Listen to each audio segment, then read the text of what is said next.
Las 9:26 y ya estamos recibiendo en Arriba Gente al director nacional de Trabajo, Juan Castillo. Bienvenido, Juan, ¿qué tal? ¿Qué tal? ¿Cómo están? Bien, bueno, viendo allí atentamente, Juan, también esto que presentaba Lorena y fundamentalmente la empresa, ¿no? Este trancazo que tenemos con el tema de las cámaras de reconocimiento facial. Esto lo digo porque de alguna manera también lo involucra, Juan, con la otra actividad o con la otra pasión, podríamos decir. ¿El olímpico van a poner? Sí, ya están todas las cámaras puestas, la de frío polar. Bueno, porque además acá se conjugan dos cosas. Primero, la búsqueda incesante por brindar más seguridad a los espectáculos públicos en general, el fútbol en particular, porque es el que convoca, me parece que por lejos, mayor cantidad de multitudes. Y por otro lado, por los costos que tiene, porque también cualquier cosa que vos vayas queriendo mejorar la seguridad, brindar seguridad para los espectadores, eso está teniendo un costo que a veces los clubes sociales, deportivos, los barriales, tenemos mucha dificultad. A ver, estamos hablando sin ironía de ningún tipo, pero en un equipo como nuestro que tiene el presupuesto mensual de conjunto similar al salario de uno de los jugadores de los grandes, a ver, para que sepas de lo que estamos hablando, ¿no? Porque después la noticia deportiva te dice, en la competencia que arranca, hay competencias que son bastante desiguales, no se compite entre desiguales. Entonces es una proeza cuando algún equipo menor consigue posicionarse a veces en lugares privilegiados. Si sale campeón, todavía encima hay que vencer adversidades para tener algún lugar bueno. No me quiero ir del tema, pero de alguna manera tiene que ver con esto. Digo, ya vamos a entrar en lo que nos ocupa, pero uno con estas cosas que está viendo y escuchando ya no se imagina más un Rampla Cerro en sus estadios naturales. Sí, increíblemente. Porque con esta situación van a tener que ir a jugar o al estadio, que va a tener las cámaras, o al campeón del siglo o al Parque Central, porque esta historia de la cámara móvil, quién sabe, ¿no? Porque digo... Bueno, con estas medidas últimas del Ministerio del Interior, vamos a ver qué es lo que ocurre, pero sí, puede ser que efectivamente ocurra lo que digas tú, pero los dos últimos clásicos nosotros los jugamos en el barrio nuestro. El primero de ellos en nuestra cancha, el segundo en la cancha de Cerro, no pasó nada. No pasó absolutamente nada, o sea... Extremamos cada uno de los equipos las medidas, se trabajaron mucho las directivas, los allegados al club antes. Es cierto que tomamos algunas medidas precautorias, pero lo cierto es que más allá del resultado, que fue adverso para nosotros además, no ocurrió ningún problema afuera. Pero el deporte es eso, ¿no? Lo que pasa es que de un juego pasar a ser un deporte de competencia, terminar siendo de que el resultado valga la vida o la salud de uno de otro... se han cambiado bastante los códigos, ¿no? Juan, a los bifes, ¿qué lectura te dejó este entredicho que se dio entre Vázquez, si se puede llamar entredicho, y la central sindical? No, es un entredicho, sí, porque cuando vos interpretás, acá en la figura del presidente de la República, leyó determinado mensaje o determinadas señales o algunas calificaciones dentro de los discursos de los dirigentes de la central, a tal punto que a la solicitud de entrevista vía una nota escrita le dice que no están dadas las condiciones.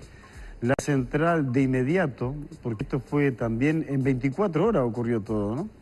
De inmediato da lectura a la nota y responde, si bien bastante escueto, con altura, con mucho respeto. Bueno, no fue nuestra intención. Es nuestro sentir, sí, pero no fue nuestra intención.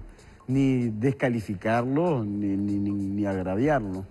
Y entonces también de inmediato el presidente de la República, bueno, si esto es así, entonces un malentendido, recompongamos, después nos ponemos en contacto y hacemos la reunión. Listo, forma la foto de un día, de esas 24 horas de las jornadas de antes de ayer, y ahora hay que bregar para que eso ocurra efectivamente, para recomponer, porque si no vos te terminás discutiendo la anécdota y no lo que generó esa anécdota. Lo que generó la anécdota es que hoy estamos con problemas. Los trabajadores y las trabajadoras demandan mejores condiciones salariales, el país hoy no está en condiciones de poder otorgarla, entonces ahí hay una suerte de elementos, de herramientas, de propuestas que se están pretendiendo colocar y acordar, que todavía no tienen la misma sintonía. Cuando logremos sintonizarlo, me parece que vamos a poder avanzar y yo tengo expectativa positiva. A ver, ni bien ocurrió el hecho de las cartas, yo fui interrogado por varios medios, por varios colegas, y dije eso, tiempo al tiempo. A esto No había que agregarle más, no había que decir cosas porque me buscaban la opinión y nos buscan la opinión porque saben que nosotros los dirigentes hablamos y a veces hablamos de más, pero un dirigente también tiene que actuar responsablemente y a veces tiene que saber cuándo callarse. Y nosotros dijimos, hay que darle tiempo. Y bueno, el mismo día fue que sucedió todo eso y yo creo que es una señal importante que a nosotros nos vendría bien, además. Pero, por ejemplo, hay algo que igualmente uno entiende, la cautela en la declaración, el momento de la espera, pero como que al ciudadano le llegan versiones diferentes y nadie dice definitivamente no, esto era así. Por ejemplo, concretamente, el PIT-CNT habló claramente de que ya hay una cantidad de trabajadores de rubros, digamos, de sectores que han tenido pérdida real del salario y anticipa que de mantenerse las condiciones actuales va a haber una mayor pérdida real de salario. Desde el gobierno y fundamentalmente desde quienes manejan la economía dicen no, la pérdida de salario no se ha dado. Los números del PIT están equivocados, son los números del gobierno los equivocados. ¿Existe o no existe en algunos sectores una pérdida de salario real? Es como vos decís, tenés razón, todo depende de cómo lo expliquemos, de cómo lo podamos transmitir, porque a veces no es que no tengamos la razón, pero es que nos explicamos tremendamente mal. Mira, y quiero ser gráfico hasta con las señales. Una vez que tú conveniste un salario, el precio de un salario es este, y ese precio del salario, como lo acordaste que no va a ajustar por 6 meses o por un año, se va a mantener en la misma línea todo el transcurso del periodo de tiempo de 6 meses o un año. Pero si la inflación va creciendo, la brecha que se va creando entre el salario que vos ya lo fijaste y el precio, el poder adquisitivo a partir de la inflación, se va devaluando. Tiene razón el PIT-CNT cuando dice que el salario de algunos trabajadores y algunos trabajadores perdió poder adquisitivo porque la inflación está creciendo. Tiene razón. Ahora, desde el punto de vista de los periodos, vos no podés negociar cada 15 días el salario, cada 30 días, ¿no? Lo negociás, ahora estamos en una ronda de negociaciones, duran 2 años, 3 años, ajustan cada 6 meses. Hay una herramienta que puede corregir ese error. ¿Cuál es la herramienta? Bueno, algunos la llaman cláusula gatillo, cláusula de salvaguarda. En realidad acá la llamamos el correctivo. El correctivo, según cuando lo coloques de ese periodo de tiempo, salta cuando esa inflación sobrepasa determinado límite y te corrige el salario. Lo lleva un escalón más arriba para empatarlo con eso.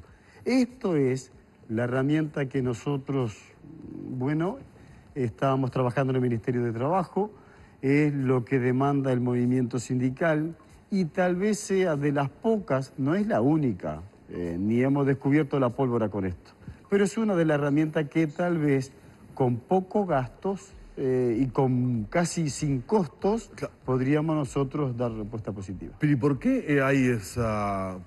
Porque lo que decís es cierto, pero hay una negativa a acortar el plazo de los correctivos, porque la central está pidiendo correctivos a 1 año, por ejemplo.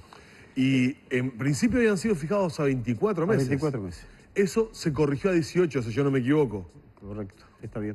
¿Por qué? ¿Cuál es el motivo por el cual, si es eventualmente el camino del medio y la salida para este entuerto, por qué no se lleva a 1 año? ¿Cuál sería lo perjudicial de llevar esos correctivos a 1 año? No, yo no lo sé desde el punto de vista económico. Porque economía no se sé. niega. Sí, pero hace un análisis, seguramente técnico, de algunos contenidos. Yo no sé si economía se niega, ¿no? Ha sido la posición del Consejo de Ministros que anunció... Está bien, hay que decirlo. El Consejo de Ministros... Tal vez el Consejo de Ministros, todo el mundo sabemos que en cuestiones económicas el que pesa es el Ministerio de Economía, debe estar informando allí, alguna razón habrá, pero lo cierto es que es un análisis que se mantiene. O sea, cuando el propio ministro de Economía, después de la conferencia de prensa, dice...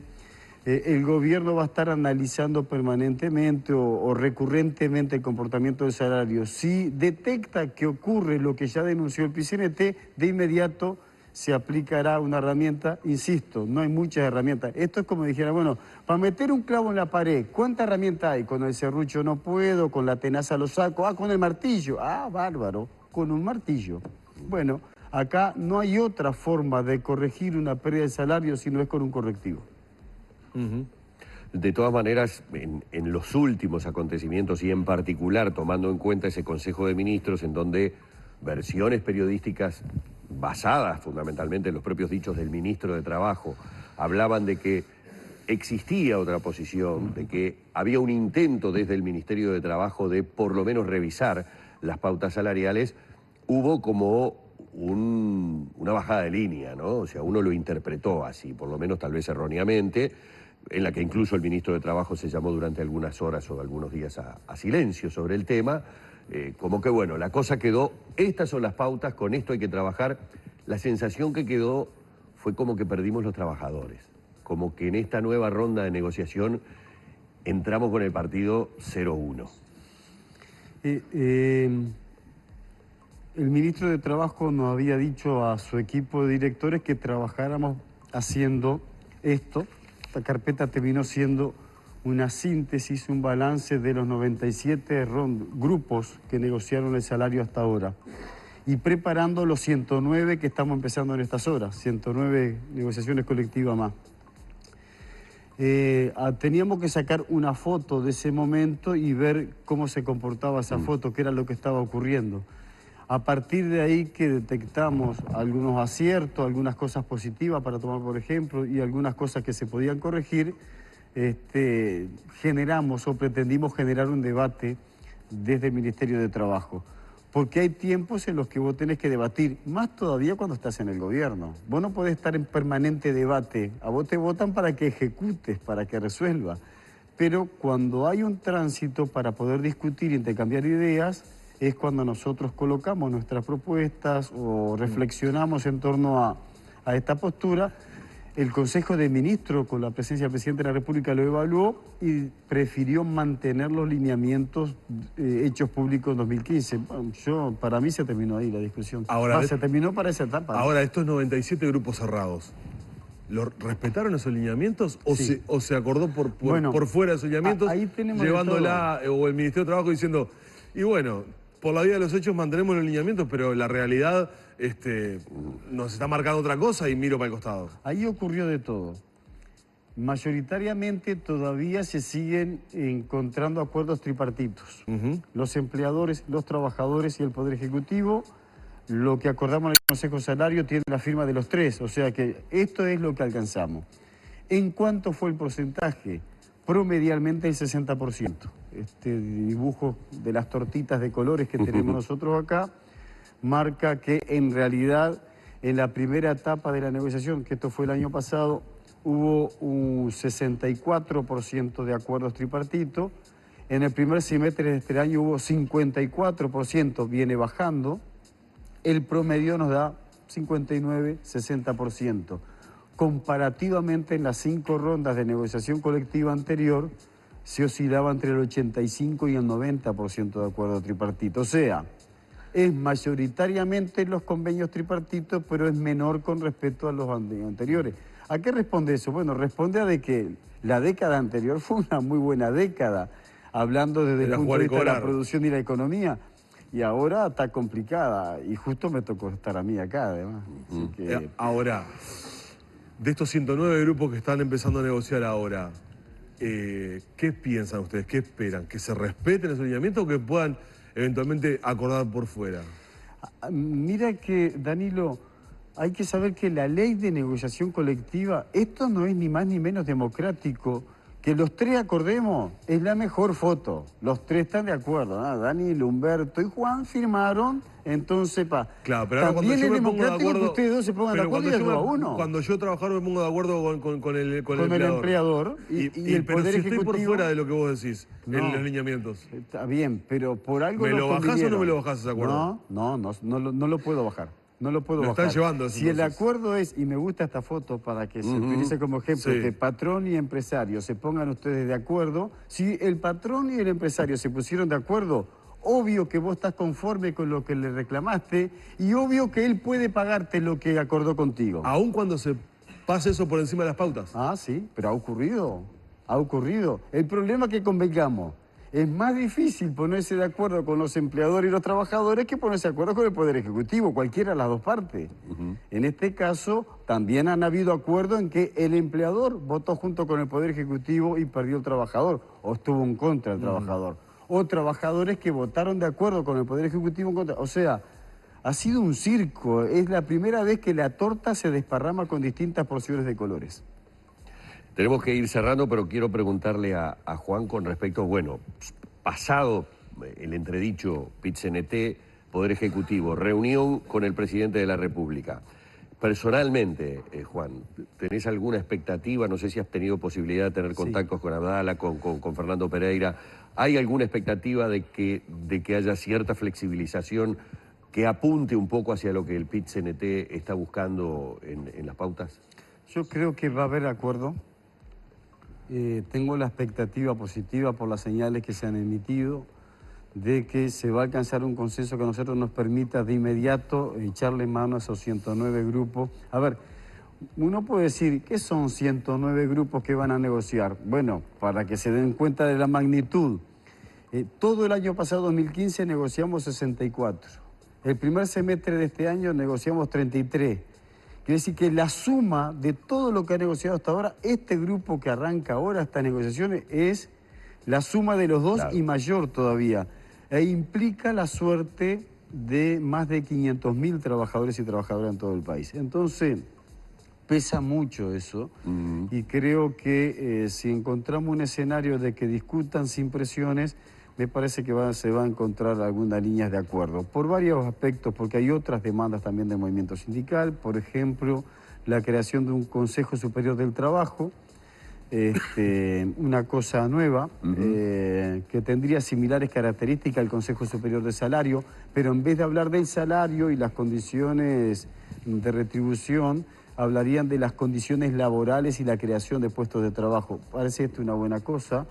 Venimos de algunos acuerdos que contemplan las demandas de los jubilados y pensionistas y hay alguna otra iniciativa que el Ministerio de Trabajo viene trabajando con la central sindical que capaz que todo eso podrían en 10, 15 días mejorar las condiciones. Juan, ha sido un placer hablar un poquito de fútbol y mucho de trabajo con el director nacional de trabajo que nuevamente ha tenido la deferencia de dispensarnos unos minutos aquí en la mañana de Arriba Gente. Gracias. Un gusto, por favor. Cerramos por aquí el encuentro que mantuvimos con Juan.